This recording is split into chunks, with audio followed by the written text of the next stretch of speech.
NS, RL और DNS ये तीनों इंट्रावीनस फ्लूइड्स हैं जो सीधे वेन के थ्रू बॉडी के सर्कुलेशन में जाते हैं। इनका यूज तब होता है जब पेशेंट डिहाइड्रेटेड होता है या बॉडी का फ्लूइड, इलेक्ट्रोलाइट या ग्लूकोज बैलेंस डिस्टर्ब हो जाता है। हर फ्लूइड का काम अलग होता है, इसलिए गलत फ्लूइड गलत पेशेंट को देना डेंजरस हो सकता है। चलिए साइंटिफिक तरीके से समझते हैं।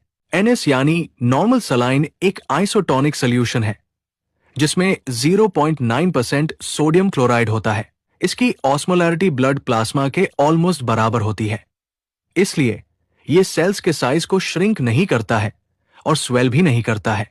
एनएस मेनली यूज होता है एक्स्ट्रासेल्युलर फ्लूइड लॉस के केसेस में, जैसे वॉमिटिंग, डायरिया, डिहाइड्रेशन, फीवर और लो ब्लड प्रेशर।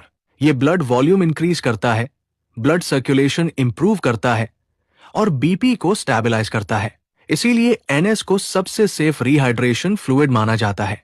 आरएल यानी रिंगर लैक्टेट एक बैलेंस्ड क्रिस्टलॉइड सोल्यूशन है। इसमें सोडियम, पोटेशियम, कैल्शियम और लैक्टेट होता है जो ह्यूमन प्लाज्मा के इलेक्ट्रोलाइट्स जैसे होते हैं। आरएल का लैक्टेट कंपोनेंट लिवर में मेटाबोलाइज होकर बाइकार्बोनेट बनाता है जो ब्लड की मेटाबॉलिक एसिडोसिस को करेक्ट करता है।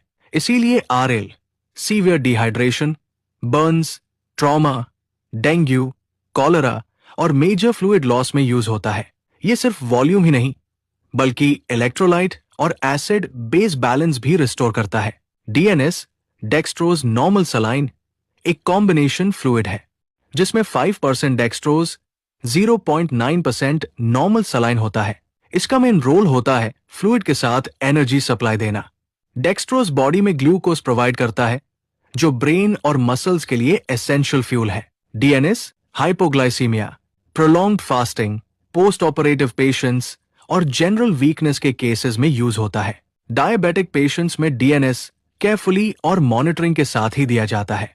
इसीलिए एनएस, आरएल और डीएनएस दिखने में सेम लगते हैं, लेकिन बॉडी में उनका काम बिल्कुल अलग होता है। इसीलिए फ्लूइड हमेशा पेशेंट की कंडीशन के अकॉर्डिंग चूज किया जाता है।